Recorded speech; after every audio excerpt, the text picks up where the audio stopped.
Hey everyone, and welcome to the last webinar of 2025. We're almost through to the end of the year.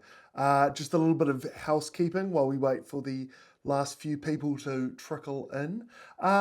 Obviously, selling to companies has been a well-requested topic for a while now, but the reason we've chosen to do it for this month's webinar is that we've actually just released a major new update for Arcarta users that simplifies this entity reporting a lot. So when you get the chance to send a new request for information, you can now choose which type of entity, whether that's a company or a trust or a museum, and it will send a specific report that will ask for the exact type of information that you need for that entity. So it simplifies this whole process a lot for Arcarta users. Of course, we're still going to talk it through, and this whole webinar applies even if you're still using a different approach. But I thought it'd be important just to flag that one for anyone that's been using our product and hadn't noticed the new update that came out a few weeks back. But anyway, without any more further ado, let's jump into it. There's a lot to get through today. So very quickly, we're going to start with just some real basic level due diligence stuff just to help lay a foundation before things get more complicated with more different types of reporting. Of course, this is going to be familiar for a lot of you. I mean, I'm sure a lot of you have been doing this every day, week for the last few years, but I think it's important just to have a real clear base before things get a little bit more complicated. So there are two things we're trying to achieve with AML. We're trying to understand who the person is that we're trying to sell to and whether this person is a risk for money laundering. So the first half of this is KYC, where you collect an ID and a proof of address and verify them for authenticity. And then the second half of this is due diligence. So when you review a wide range of information to understand the risks that they pose and why it might be safe or not to proceed, right? So if you're used to Arcarta, that's your positive information and negative information, the big report that you get on a customer. Now, this is why we're so clear that just collecting a passport and a bank statement isn't enough, because you're literally only doing, arguably less than half the job.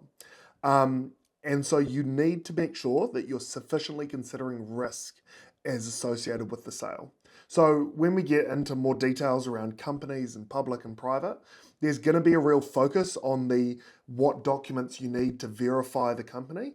But I don't want us to forget that you still have to do the due diligence even when you've collected some of the other required information. Now, we look at 10 different types of entities here at Arcarta. It's actually a little sneak preview of the new forms request product here, but we obviously don't want to be here for hours, so we're just going to look at public and private companies and then briefly touch on how this might expand if you were going to sell to a trust or a museum. Of course, if there are specific types of sales that you'd like advice with that we don't cover today, please feel free to get in touch and we're happy to help out. And we're also looking at putting together a lot of this advice into a little handbook that might be a useful little reference for people as they're working through these more complicated edge cases. So if that's something you might be interested in, let us know and we can make sure to share it over. Okay, so let's start with private companies. These are a little bit more complicated than public companies, so I promise this is as hard as things are going to get today. To sell to a private company, you need to understand the company, understand the people behind the company, ensure that you're working with an authorized individual, and then do proper due diligence and approve or deny the sale. So to start with understanding the company, you're going to need a full company name, registered company number, registered office and country of incorporation, and a principal business address if it's different from the registered office. This can often be sourced from a single document, say a certificate of incorporation or a company listing in a relevant corporate registry, such as in the UK, we've got Companies House that lists out a lot of the private companies. Then you need to understand the people behind the company. So by people behind the company, what we mean is anyone with more than 25% voting rights or share ownership, or anyone who has a significant involvement in the management or oversight of the company, even if they don't own 25%. If this doesn't exist in the first round of documentation, so like a clear ownership structure, then you need to make sure that you source that information separately. And then for every one of those individuals, you need to collect some basic KYC information. So the name, date of birth, address, ID, all stuff that you're quite familiar with from doing individual due diligence. So one of the more tricky places, in fact, this is maybe the most fiddly area of this whole entity due diligence, is what happens if the company that you're selling to is held by another company or trust or entity of any type, really. So it's not held by a person. Well, a few years ago, you could probably get away with just having a certificate of incorporation that showed this ownership structure. But actually, recently, HMRC have really begun cracking down on making sure that you reach what's called an ultimate beneficial owner. So, effectively, a person. And so, if the company that you're selling to is owned by a company, and then that company is owned by a company, you need to keep following the chain up until you reach a person that owns this. And you can do the regular due diligence we talked about before on people. Now, of course, can be an exhausting process. And obviously, this is one of the most frustrating parts of trying to sell in these complicated entity structures. But, HMRC have obviously been increasing enforcement and, of course, regulators across Europe as well. So I think it's important to be aware that you can no longer just hand wave away, oh, well, the company's owned by another company, so it's no longer my problem. Now you need to make sure that the person you're working with is authorized to act on behalf of that company or entity in general. This is as simple as it could just be a written confirmation from an email address associated with the company, something that you can show to HMRC that proves that the person you're dealing with is authorized to act. So in Arcarta, on all our new forms, there's a box that ticks to say, hi, I'm this individual and I'm authorized to act on behalf of this company. Then, of course, and this is why we laid out those basics at the beginning, you've got to make sure you do your due diligence. Just because you know who the company is doesn't mean you've proven why they may or may not be a risk to your business. So make sure you do your due diligence, write your comment about why you chose to or chose not to proceed with the sale. So that was a lot. Let's do a little summary there. We're going to collect some key documents about the company. As part of that, we're going to make sure that we understand the people behind the company. And if the company is instead owned by another entity, we're going to understand the people behind that entity and so on. Then we're going to make sure that we're dealing with an authorized individual and we're going to complete due diligence and close the sale. I promise that is as complicated as today's chat is going to get. Because luckily we're moving on to public companies, which can be a lot simpler than private companies for the big reason that a lot of this information is already disclosed. So things like the people with significant control and beneficial owners often already have to be available on the regulated exchanges and the official registers. So you don't need to ask for this information from your client.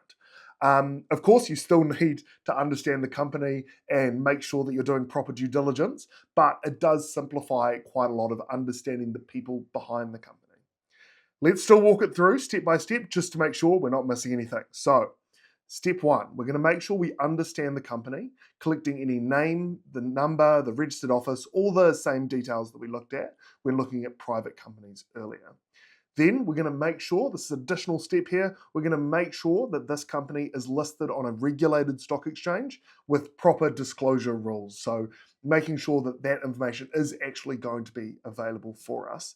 And then things get a bit easier because we can rely on the public disclosures that this company's made about the people behind the company.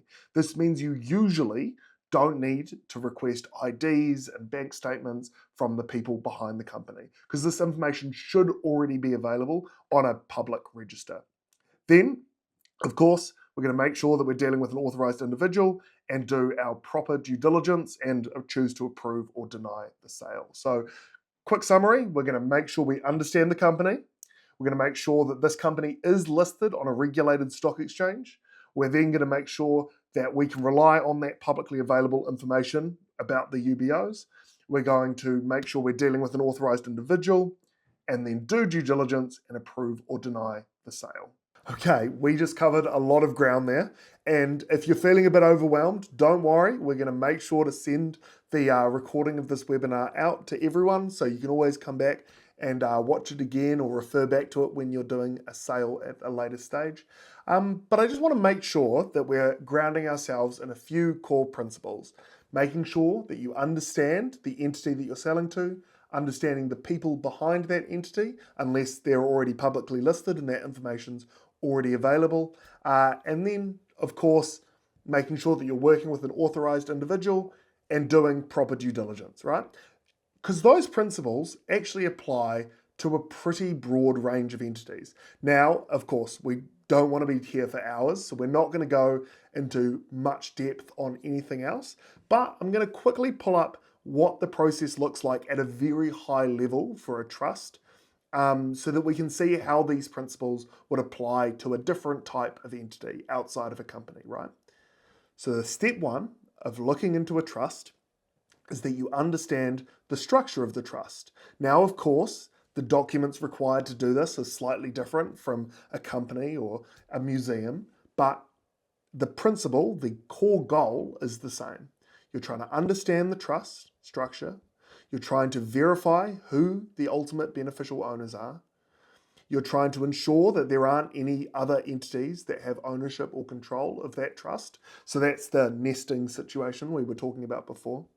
And then you're trying to make sure that you're dealing with an authorized person to act on behalf of that trust.